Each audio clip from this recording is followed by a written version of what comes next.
እኔ ገብረ ስላሴ ወለተ ትንሣኤን የሕግ ሚስት ትሆነኝ ዘንድ ወድጄ ተቀብያታለሁ። ስለዚህም ከዛሬ ጀምሮ በተቻለኝ ሁሉ እረዳታለሁ። የገዛ ሚስቱን የሚወድ ራሱን ይወዳል። ማንም የገዛ ሥጋውን የሚጠላ ከቶ የለምና። ነገር ግን የአካሉ ብልቶች ስለሆንን ክርስቶስ ደግሞ ለቤተ ክርስቲያን እንዳደረገላት ይመግበዋል፣ ይንከባከበውማል። ስለዚህ ሰው አባቱና እናቱን ይተዋል፣ ከሚስቱም ጋር ይተባበራል፣ ሁለቱም አንድ ሥጋ ይሆናሉ። ኤፌሶን ምዕራፍ 5 ቁጥር 29 እስከ 31። እኔ ወለተ ትንሣኤ ገብረ ስላሴ የሕግ ባል የሆነኝ ዘንድ ወድጄ ተቀብየዋለሁ።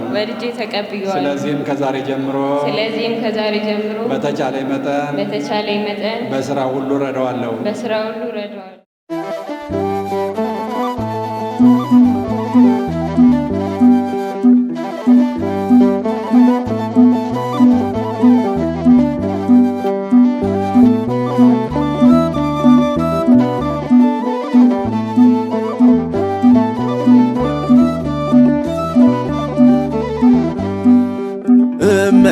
እመቤታችን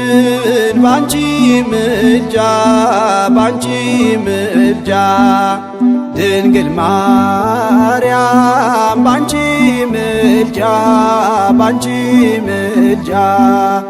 መድኃኔ ዓለም ታምር ሠራ በማየ ቃና መድኃኔ ዓለም ታምር ሠራ በማየ ቃና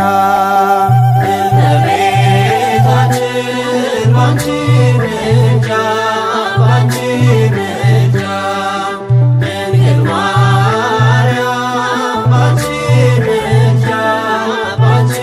ምልጃ መድኃኔ ዓለም ታምር ሠራ በማየ ቃና መድኃኔ ዓለም ታምር ሠራ በማየ ቃና እመቤታችን ባንቺ ምልጃ ድንግል ማርያም ባንቺ ምልጃ መድኃኔ ዓለም ታምር ሠራ በማየ ቃና መድኃኔ ዓለም ታምር ሠራ በማየ ቃና